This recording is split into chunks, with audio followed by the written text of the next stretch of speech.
Good evening, and welcome to Lenny Godfrey's Straight No Chaser. I'm Lenny Godfrey.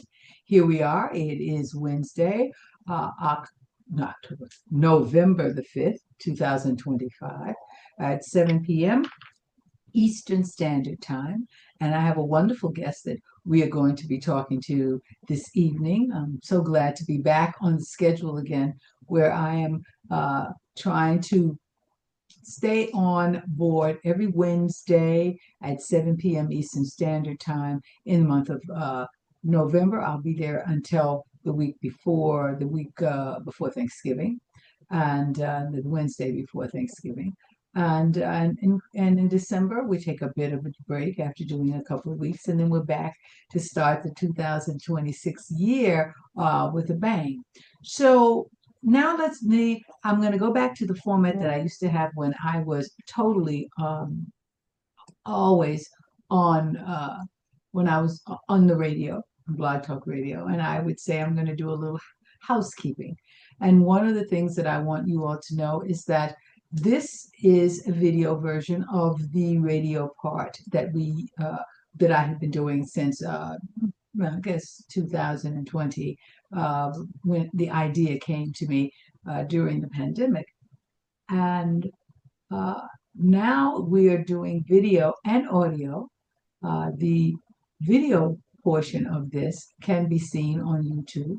The audio portion can be seen on Apple Play. It can be seen in my entire itinerary and agenda of all of the episodes is on Spotify, and it also can be seen or heard on Spreaker.com.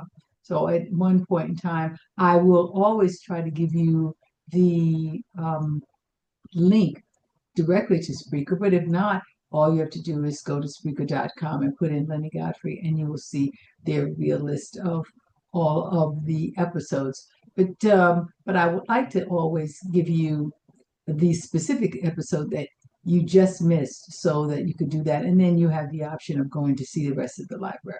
So that with that, you begin to see what my transition has happened from Blog Talk into this. It's a little bit more, I have a little bit more control over what I want to see and how it's being seen. And I think that it'll grow from there.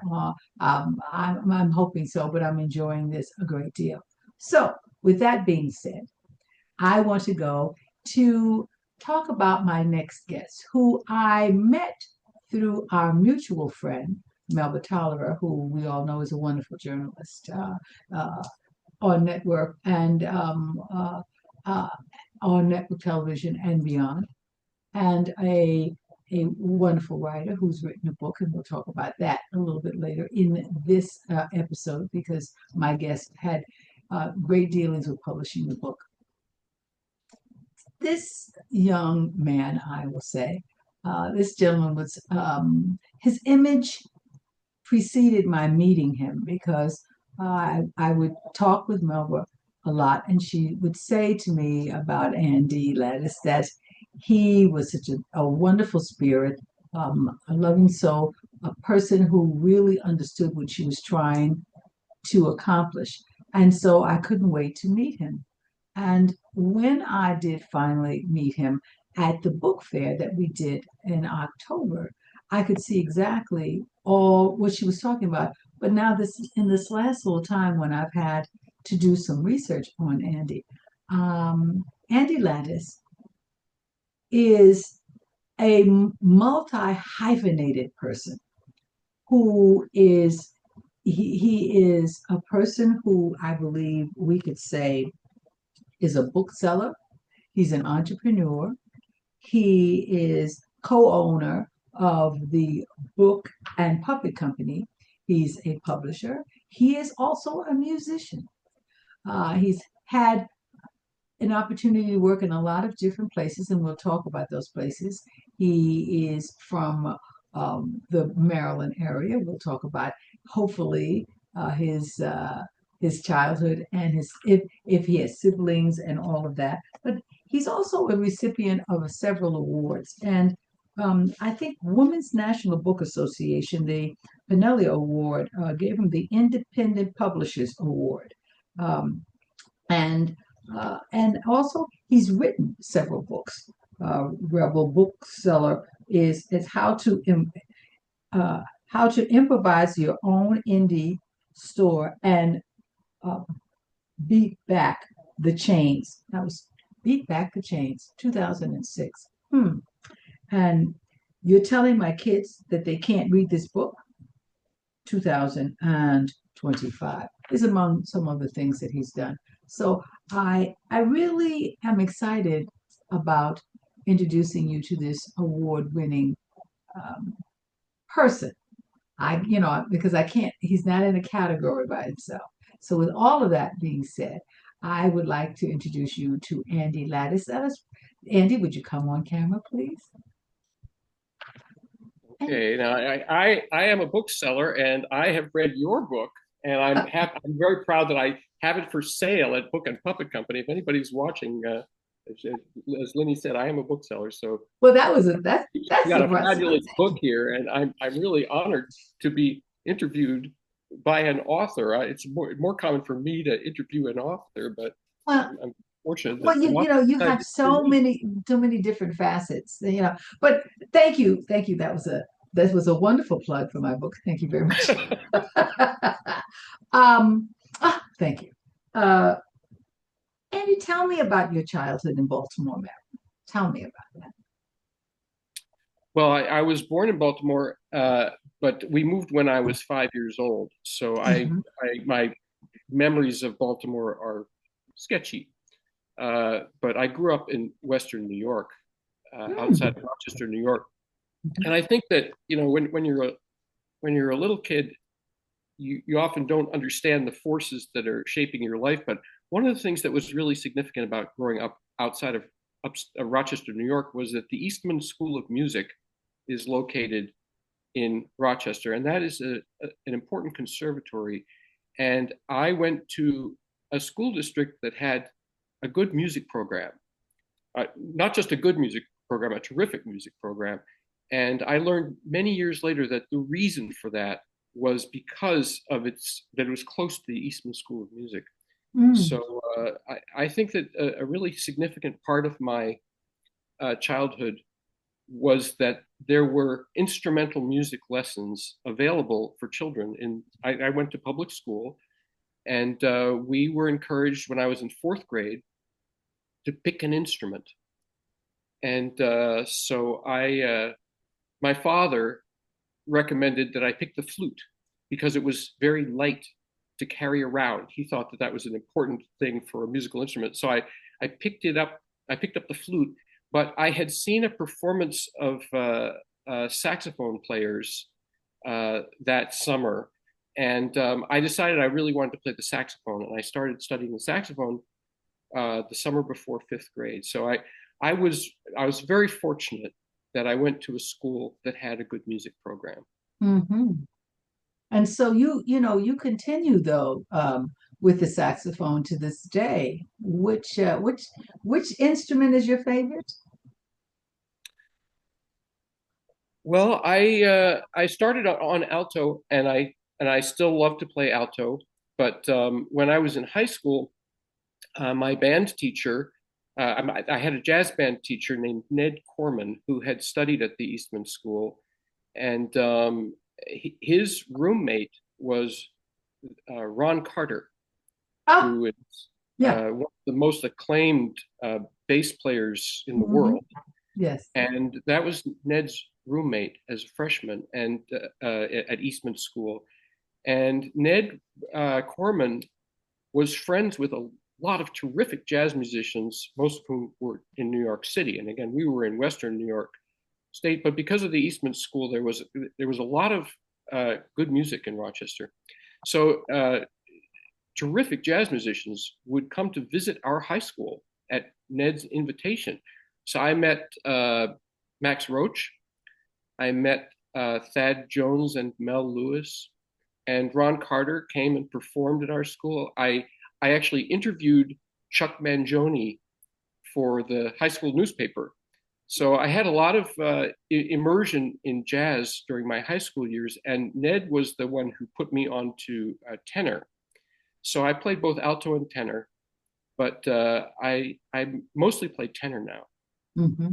Why did I love Ned? talking about this. I know. I run a bookstore, and playing saxophone is something that is not it's not what I do most of the time. But Oh, I'm but you're so hyphenated. I mean, I mean, what's fascinating. I mean, we'll get to this, and then I want people to see how many facets there are to you, because then they'll say, "Well, I thought you said he was a bookseller. What is it? What is it? Musician? What happened?" But I have just one question. Why do you think that took you or led you to the tenor? Because alto sex is my favorite. So I just want to know why he took you away from alto sex. What about that attracted him or you or both? I think that he already had a couple of altos in the jazz band. So he That needed. So that was it. Okay, yeah. I yeah, that there was a functional reason why. I think He said, yeah, yeah. Okay. Did you have any siblings? Any siblings? yes, I have an older sister and a younger sister. Are they in the art, the crafts, arts crafts at all? They both became quite artistic, but my older sister went into publishing. She's been a children's book publisher her whole career, and Mhm. my younger sister became a visual artist and a jewelry maker, and she switched careers and became a speech and language pathologist, Oh, wow. working with That young is a children. switch. Yeah. Oh my gosh. All right. She had I can't even, I don't even know how that happened. she Yeah. went back to school, but she had children, and I think that she just loved working with little children. And when her own children had become sort of teenagers, she went back to school, and now Mhm. she works with 2-year-olds, Mm, teaching, that's encouraging them. fabulous. That's fabulous. Well, now that we've heard your musical journey, how did this start happening with you getting into books? I mean, you have opened several stores, Chicago, I mean, you've been how did that journey take you from Rochester? Now you're in high school. Tell me about college and tell me that journey. Give me that journey a little bit. Well, my father loved going to bookstores, and he loved taking us kids. He had 3 children. He loved taking us to bookstores. And I went to a lot of bookstores as a kid, and there were a lot more bookstores in the Hmm. 1960s. Hmm. There just there were, and also there were many used bookstores. It's hard Hmm. to remember before the rise of the internet. Used books were sold in used bookstores. Not you Yes. couldn't just sort of search on your in your home at your desk for used Right. books. Hmm. And we went to a lot of bookstores, and so I had a feeling that bookstores were something that I understood and knew about because I had spent a lot of time browsing in bookstores because my father. And it was when I went to college and I dropped out of college because I decided to become a jazz musician, and I moved to Chicago to study jazz in Chicago, which has seemed to me to be the place where you went to study jazz, where you ought to go.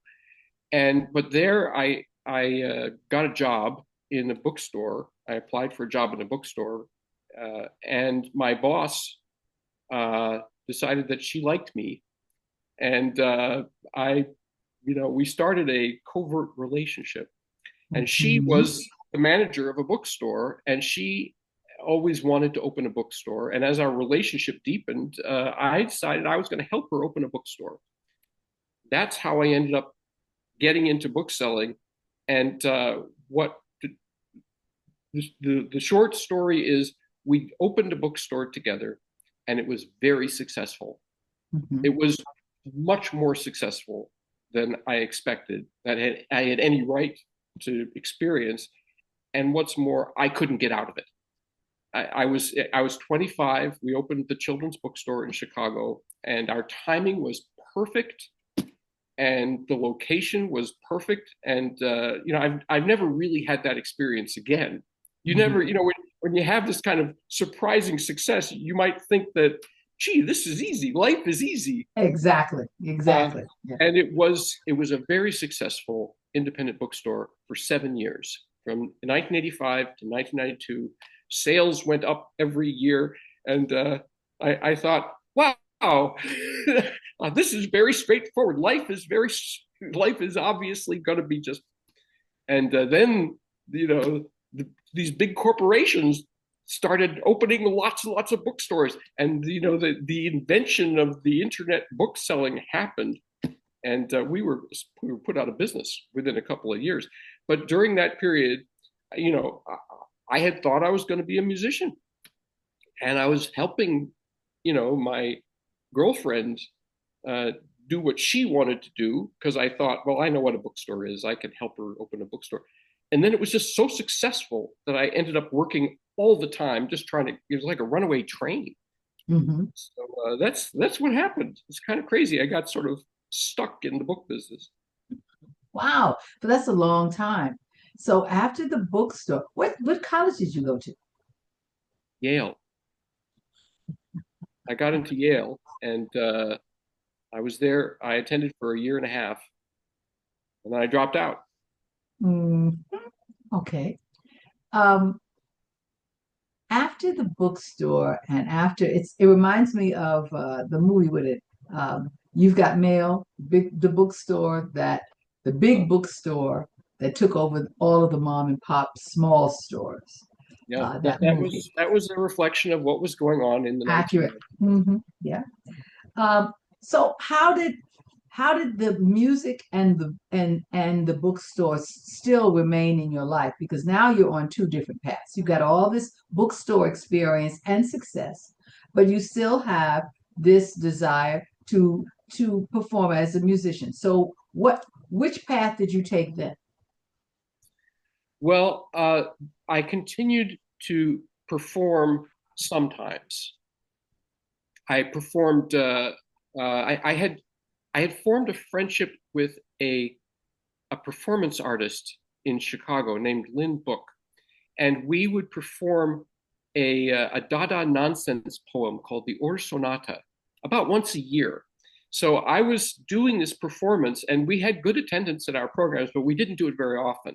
So I was still performing. But you know what really happened to me that ended up having a major influence on my musical life when I really restarted that in the 2000s was I began doing children's story hours several times a week, performing children's books for groups of children. So I would have, say, 6 children's books. I would do a 45-minute story hour. And I learned from an amazing performer named Ashley Bryan. Ashley Bryan wrote 100 children's books. He was a visual artist, but he also had a fabulous performance technique. And he had a sort of Afro-Caribbean style of performing. And he came to my store in, I think, 92. And he performed his books. And the way that he performed his books just, it stunned me. He had a way, he had a way of using every syllable to get you to hang on his words.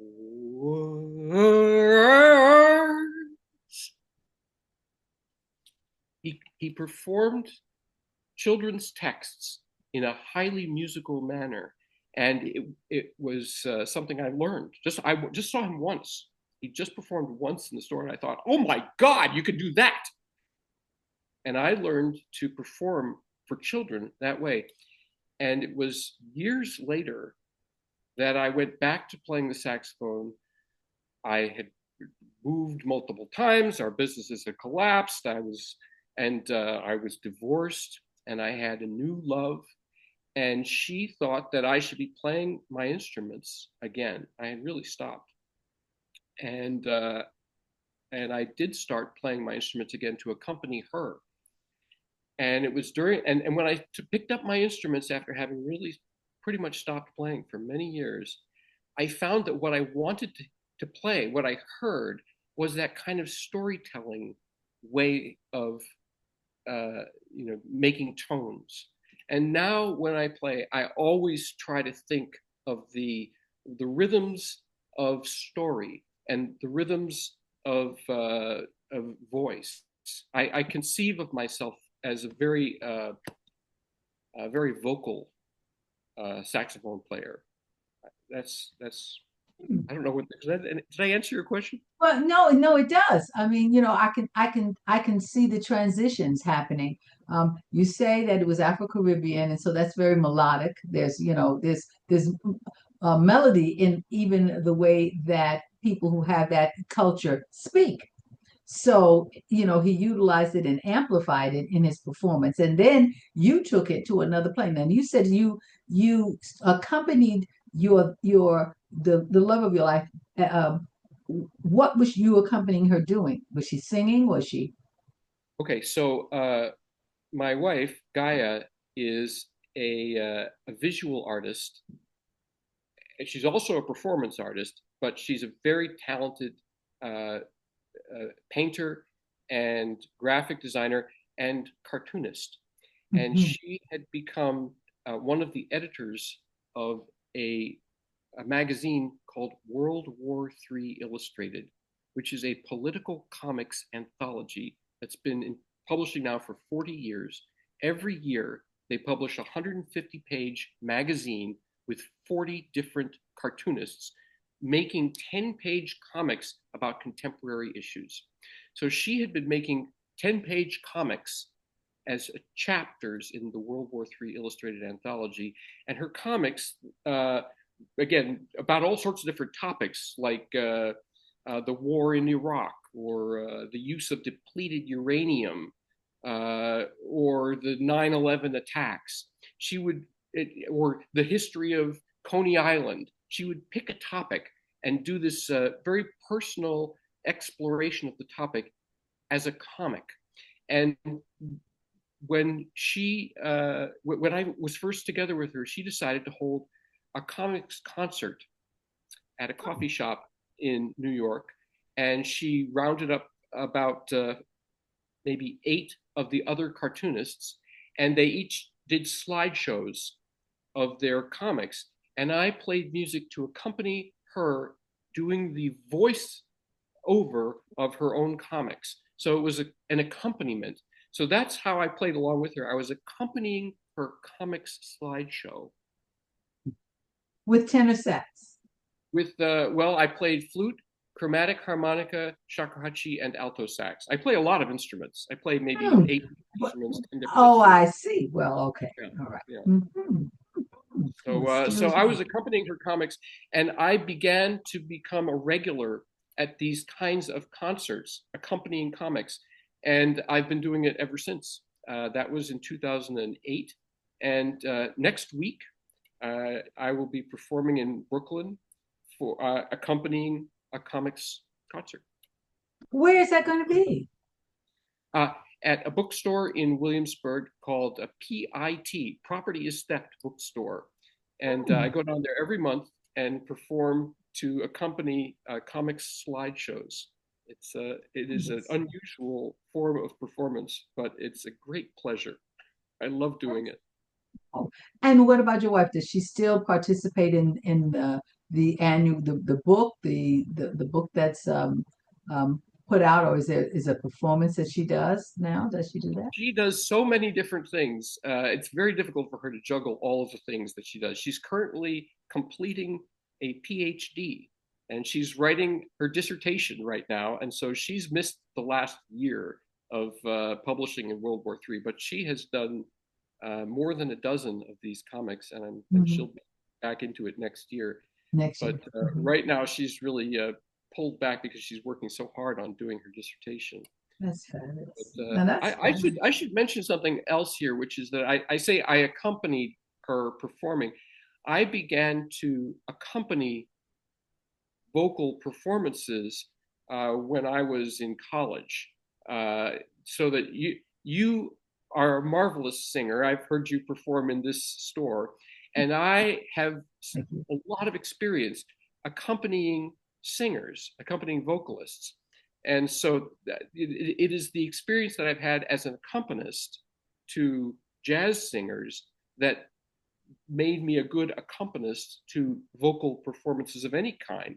I can sort of stay off to the edge. I can come in. I can be supportive, and I can step forward. And so that's a skill that I developed, as a teenager. Well, I think what people don't realize is that being a person who accompanies another musician or performer is an art. It's not, a lot of people think that because a person is has command of an instrument, whether it be piano or a trumpet or saxophone, flute, or that they can accompany. And it's not that easy because it's a real listening and feeling job in that you are, I found as a vocalist, it's hard to find someone who can accompany. You find pianists who are used to playing, you know, the melody. So if I'm singing the melody and you have to fill in underneath me, that's a whole different other craft. And so Yep. they're used to playing the lead of it, the lead voice, the main voice. So being an accompanist is an art and a craft. So I congratulate you on understanding what that is. When you say I can be on the side, I can be underneath, all of that is something that I know as a vocalist is what allows you to really relax back and be more creative with what it is that you're doing because you know that person is the wind beneath your wings. They really are. Now, do you have uh, a group that you work with regularly? I mean, when you performed here, Mhm. you had a recorded backing Mhm. track. Well, no, that was a track that I had done some work for when I did a symphony concert.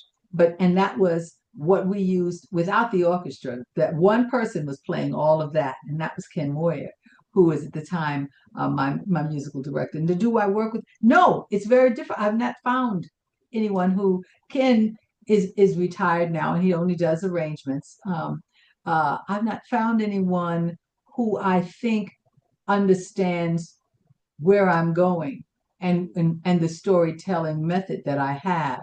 My breath, I will work with pianists, but I have to say to them, slow down, you're not listening to me. You're playing, you're just playing. And I said, but I'm telling a story here. So if you're listening to me, you will hear that I'm not finished with the phrase yet. You're going on to the next phrase, and I'm still holding the note. Yeah, You I know. was listening to a Betty Carter recording Mm-hmm. of the song "Every Time We Say Goodbye." Bye. Yeah. It's Mm-hmm. recorded in the early '90s, just about a month ago, Mm-hmm. and I love Betty Carter. And this particular recording that I had found, she was singing this standard, you know, Mm-hmm. Cole Porter tune. She Mm-hmm. was singing it unbelievably slowly, Mm-hmm. which is one of her specialties, singing tunes in a very slow manner. Legato. And I Yes. Mm-hmm. thought, Mm-hmm. and she I'm sure traveled with the same uh, Musicians. Mm-hmm. Mm-hmm. musicians quite a Mm-hmm. bit, and I thought it was really exemplary how they were managing to work with this unbelievably slow unfolding of this tune, every note so long. And what does the piano player do? Mm-hmm. How does the bass player handle this situation where the singer is really just taking so long to do one note? So I thought that, you know, Well, she she is known with for that, that. the relationship that you have with these people, with whether they be men or women, um, when you are in rehearsal, it's the journey that allows the destination, which is the performance, to happen. And that is in the rehearsal, if you have now surrounded yourself with people who are listening, they breathe with you.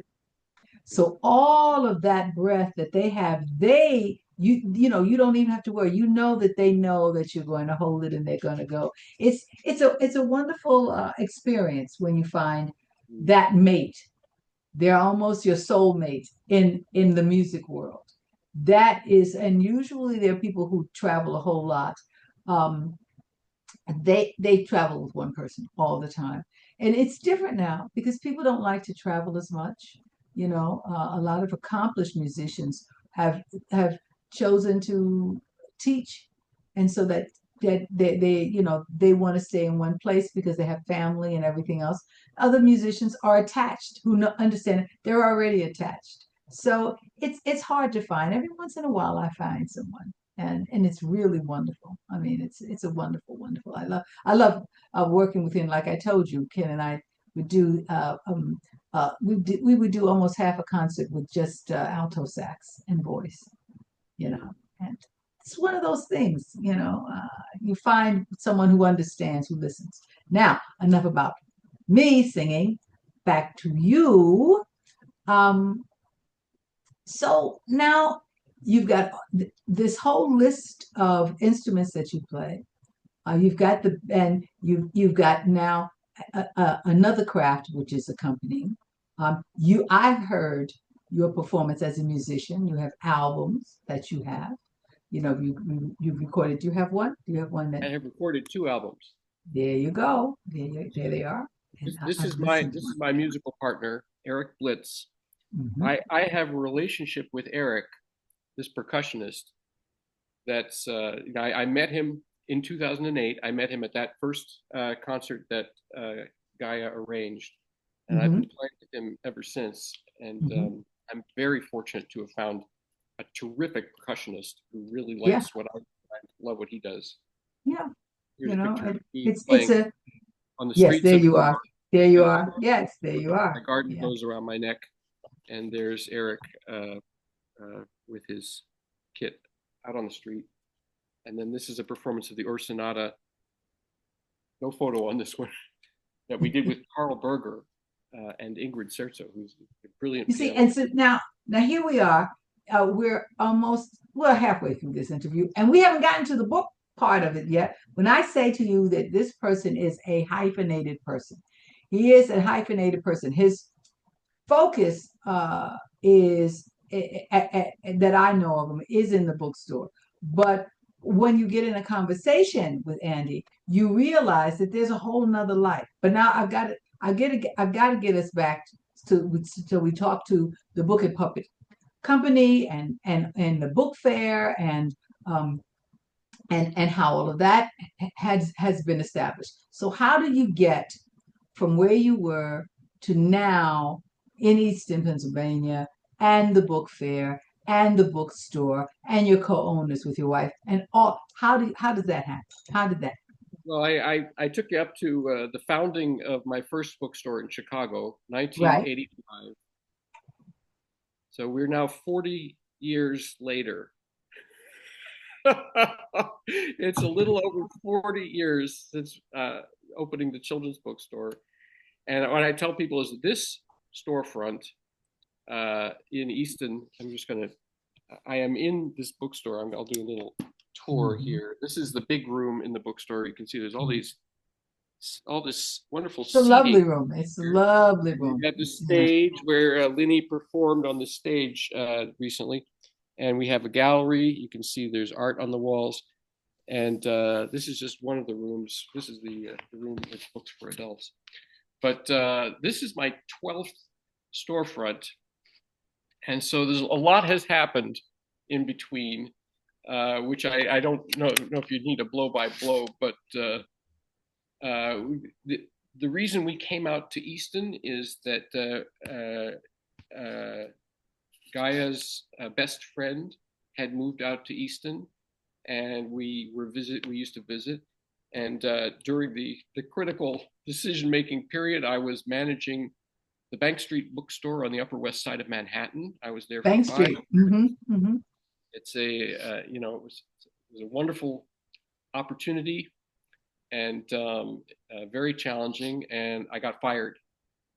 So I had succeeded in doing what I was hired to do, which is I cut the rent in half and I moved us a couple of blocks. But unfortunately, there were people that thought that the college should not be running a bookstore anymore, and they got rid of me. And then about 2 years later, they closed the bookstore down. It was terrible. I'm still very irritated Yeah, about, about that. the news But they yeah.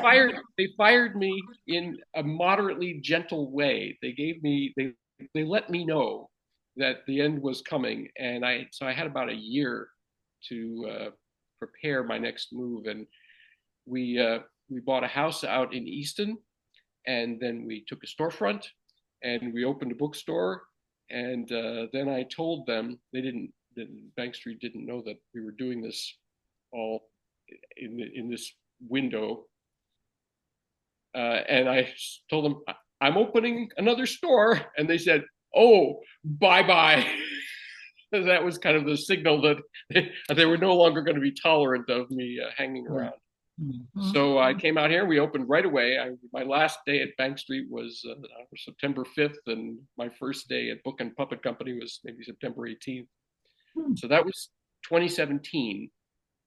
It's now 8 years that we've been running Book and Puppet Company in Easton, Pennsylvania. And the second year, 2019, we launched the Easton Book Festival, and we just completed our 7th year of the Easton Book Festival. And here's our events catalog. And if I turn the pages of this catalog, oh, look at this. Oh. There's LYNNIE Godfrey, who performed right here on this stage. Beautiful, wonderful performance. 3 songs and an interview with Melba Tolliver. So the festival is now 7 years young, and I've since I've been out here, I've been continuing to write books. I've been writing a book a year. So and I kind of learned how to publish my own books. I became impatient with the publishing industry. My first book, Rebel Bookseller, I wrote in 2005, and this edition, 2011, I was published by Seven Stories Press. But Seven Stories Press didn't want to publish any of my other books, so I started self-publishing, and that's the situation in which Melba Tolliver, who was the chair of the book festival in 2020 and had been running programs inside the bookstore, making use of our space to run programs, Melba Tolliver came to me and said, "I need help getting my book into print." And I ended up, what I said to her was, you should do an audio recording of your book. You're you've got a well-known voice, and people are listening to audiobooks now. People are buying audiobooks. You should do an audio recording of your book. That's more important. And she said, "Well, okay, how do I do that?" Which I did not know how to do. I had never recorded an audiobook. I have not done an audiobook of any of my books still. But with Melba, I said, "Oh, I don't know." And she said, "Well, can you find out?" So I found out, and I ended up helping her do an audiobook, and I became the editor. I had to learn how to do sound editing. And then I figured out, I learned, poking around on the internet, I learned, how do you distribute an audiobook? How do you make it available? So I learned all these skills, and we published her audiobook, and it is available everywhere you buy audiobooks right now. You can get it on Amazon, you can get it on Spotify, you can on Apple. You can easily buy Melba's audiobook, and it's a fabulous thing to have her reading this autobiography. And then somewhere in the middle of this process, I realized that we can't release this audio of this text without there being a print book, because people will say, "Well," so we backed into doing the print book, and then I thought, "Oh my God!" And I said to her at some point, I said, "This is more than I bargained for." but you know, I really felt like it was so important. Mhm. This is a you know Oh, a it's a wonderful book, and it's so important for people to know her journey. The journey is so incredible, you know. and she did a great job writing this book. She Mm, worked she did, so hard she did, to she did. develop Mhm. this text. It's a She worked terrific. very, very hard on it. I remember, the whole process. Again, here you go. Not only did you publish the written book, but you are responsible for the audio book, and um, and uh, and then you need to get on the stick and do some audio booking yourself and get your books recorded. It's a So lot of work. It's a lot of work. What about you, huh? yeah, It's yeah, a I lot of guess work. so. Yeah, yeah, yeah. It turns out that it's just not just a No, but it's it's not, but it is, one of the things that I do believe that some of these books that, especially are those that are about the arts and not about formulas for the success of the arts, but that recount experiences and lessons, um, should be available to students who are interested in the arts, because you can read about somebody else's experiences and that can help you understand the kind of industry that you are thinking about going into, and it helps you with your preparation and all those other kind of things. So I think that it's very important. I think that that's an important step. I'll think about that, and then I'll talk to you about that, um because it, it it is a way of, again, as I talk about in this series of episodes, of sustaining the arts. Those things don't go away. Yeah, they can ban our books, but video stays around, audio stays around. Books that are banned are always more valuable. People sneak them around and look in them. uh yeah, it sustains the draws memory. attention. Yeah. Say it again. I'm sorry. Say it It again. draws attention to them. If you ban a Exactly. book, then everyone Exactly. says, Then "Oh, everybody what's wants to that know you're what banning?"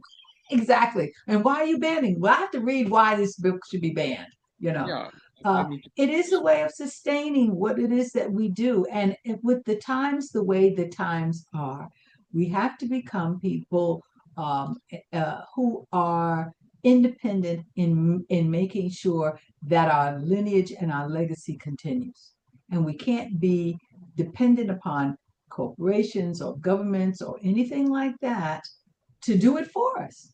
And I No, mean that not only in the book industry, I mean that in cultures. I mean that in, the foundational Black American culture, where we will say, well, we didn't get an opportunity to, have our story told. Well, tell your own story. Tell it, find a way. That's what Melba did. She found a way to tell her story. yeah, You know? and you too. It's I Oh, and absolutely see, agree if with you. this book, You gotta you have to do it. You can't just put it off indefinitely. no, you can't. Some parts, No, you can't. And it's just when you think, I have so many people, uh, and as they ask you about your journey, they don't want to duplicate it, but they want to know, how is it that you got to this point, the longevity of how, look when you started, when you were very young on that route, and you're still doing, out of all of this curiosity and persistence, all this through the arts. And how do you sustain yourself? And basically, they get a little of it from the book, they get a little bit of it from talking to you, but they also see that it's possible. And it is possible to keep it going, and that's more important than anything else, I think. Now, this is a time in the program where I usually stop, because we're about 12 minutes away from ending. Believe it or not, we're almost at the end, where I ask, I'll go and ask if there are um, any participants who want to have any questions for this. And if they do, they should just let me know. They can raise their hands. On Blog Talk, you used to be able to push the button number one. Well, now you can just put raise your hand in the computer and let me know if you have any kind of question to ask either one of us about the journeys. I've talked this time as much almost as Andy with with some of the similarities that we have. Um, but if there's anything, I don't see anybody moving or anything. I hear them still interested in, I guess, what your journey really is. So now where you are, let us talk the last few minutes that we have on where do you think you're going to be in 5 years? Yeah, Well, I have a grandchild now, and so who is 2 years old, and this has this has been a kind of profound experience for me to have a grandchild, and he lives in Brooklyn, and I go in every week from Easton to babysit for him, and so it makes me very aware of my mortality, the feeling that you know this is I don't know how long I'm going to overlap him, Mhm, but he might live to far outlive me, mhm, and so but I feel a sort of a need to try to be around for a while to be of use.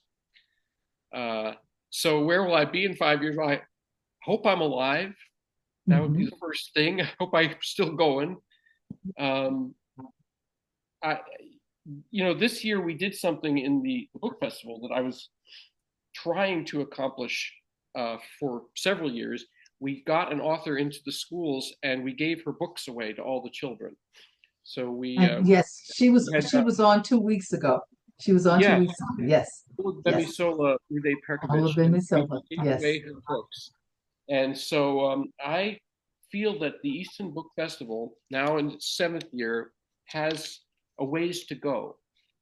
I think that I come to feel that book festivals are a form of cultural institution that have enormous potential because they bring uh, the community together and activate them around a whole range of cultural activities. And especially because I have a relationship with the Easton Public Schools now, I can reach thousands of families that might not choose to come to these programs in my bookstore.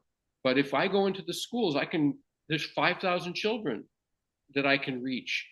And so I'm very interested in what can happen with this book festival and with any other book festival that I could get involved with also.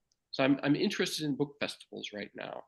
Hmm. Uh, Additionally, though, when I look at the future, I I understand something, which is that I seem to not be able to control my own trajectory.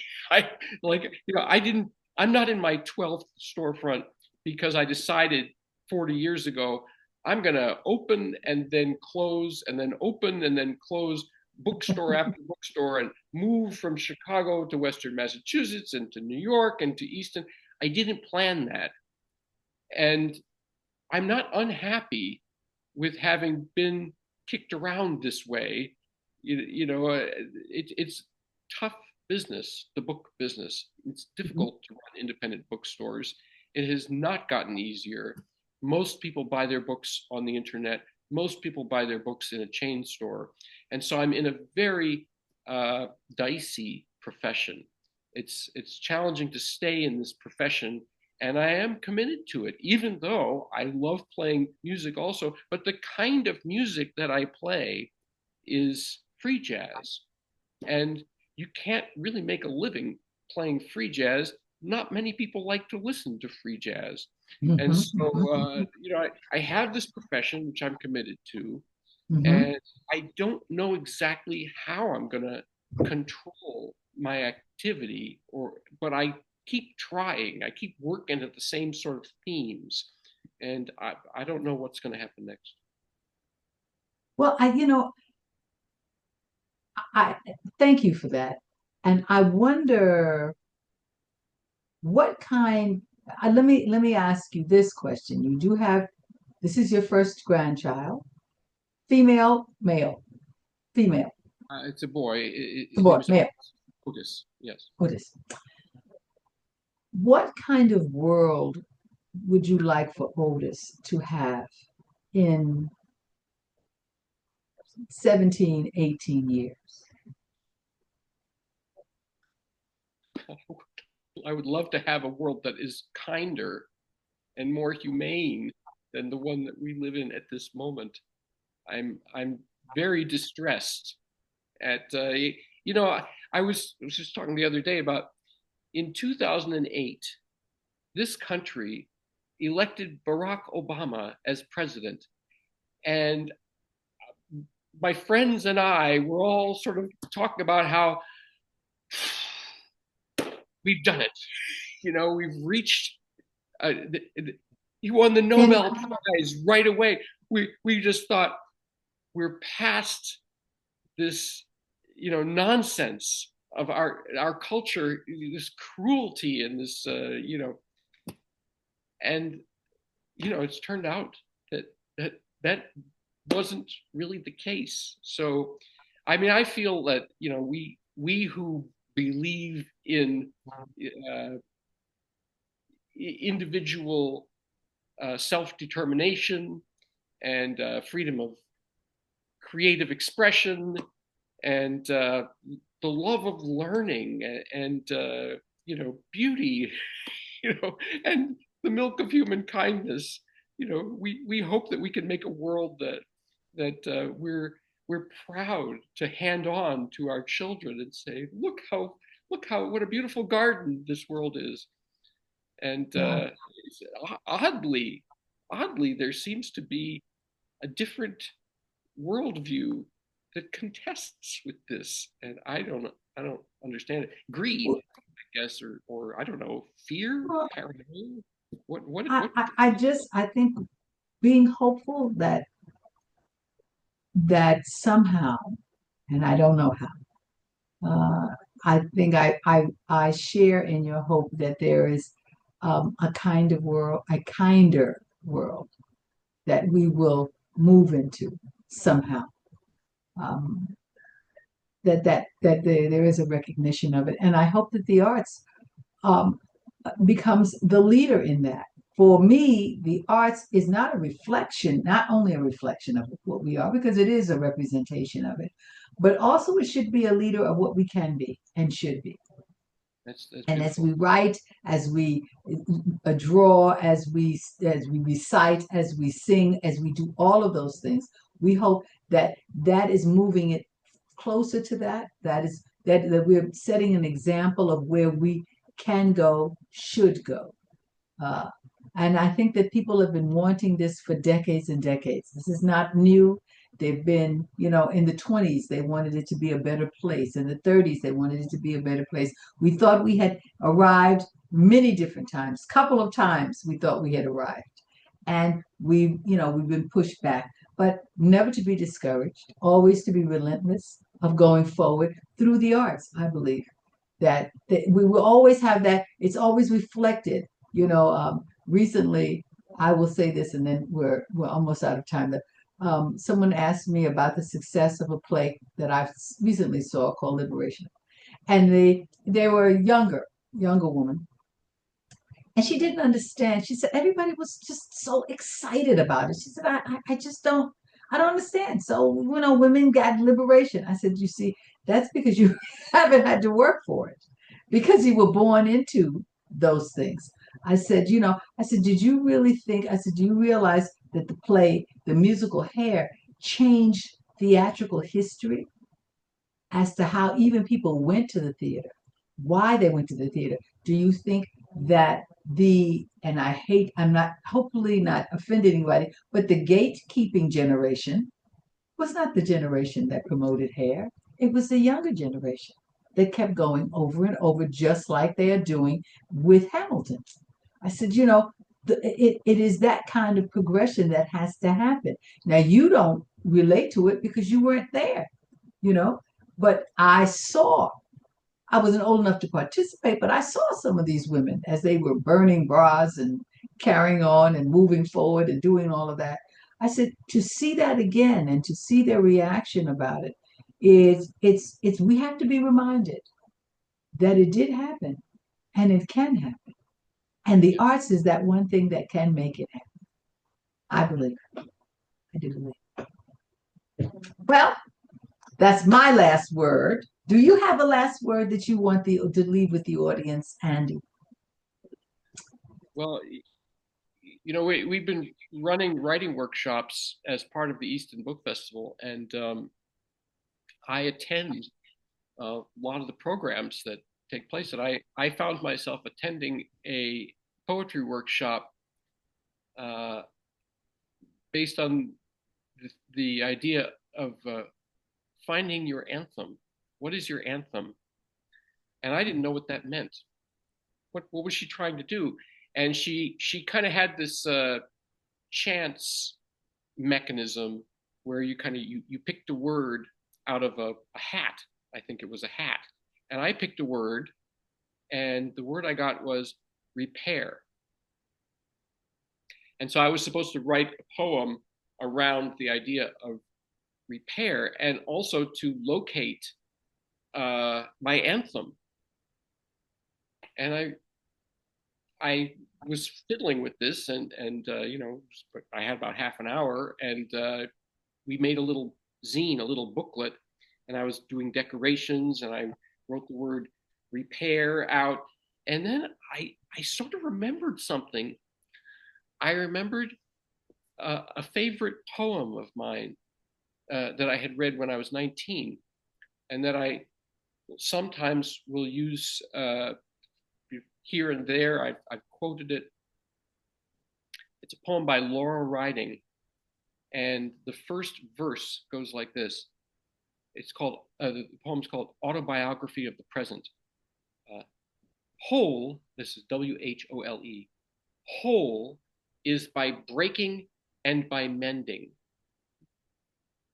The body is a day of ruin, the mind a moment of repair. A day is not a day of mind until all lifetime is repaired despair. Wow. So that's something that I encountered again when I was 19, and I puzzled over it,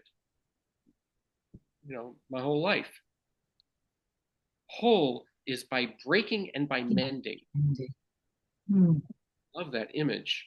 Whole is by, it's like it conjures an image like an egg with a cracks or something. Whole is by breaking and by mending. The body is a day of ruin, the mind a moment of repair.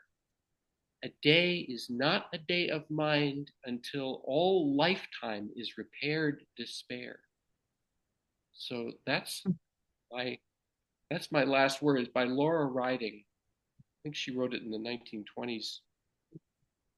Why are we always reflecting back to things that are almost 100 years ago? I mean, some of the things that some of the people I quote, it's 75 years old. And it's all applicable to today. Something makes me feel like, we're still a baby nation. We still haven't grown. We grow and then we regress. We grow and then we regress. We get out of the diapers, we go to the training stool, and then we make a mistake and we go back into the diapers. What is that? What is that? Uh, but anyway, with that being said, I'd like to thank all of you so much for listening to Andy and I in this hour, this wonderful hour of Lenny Godfrey Straight No Thing, no chaser. Um, it's been a wonderful journey, Andy. Really, following you all the way through this, I will continue to. You're an inspiration of just relentlessness, belief, and passion. And I think that's what the arts is about. Thank you for being you, for doing that, for creating opportunities, not only for artists like myself, but for children and in the educational system, and how in the educational system, how arts plays an integral part of it and sustaining that, because without it, children cannot create, and that's how our world gets better. So thank you so very much. I So thank you I'm really everyone for honored to listening. have you. Yes. Oh, And buy the book from Book and Puppet Company. I'm telling you, it's a shameless plug. I had no idea, but thank you very much, Andy, and thank you all for listening. Andy, you stay on, and we will see you on the radio. Remember, you can see this on YouTube. You can listen to it on Spreaker and Spotify and Apple Pay, and we will be doing an after show afterthoughts. So you'll see that on Facebook. Thank you now, and thank you so much for coming. Bye bye now. Lenny Godfrey.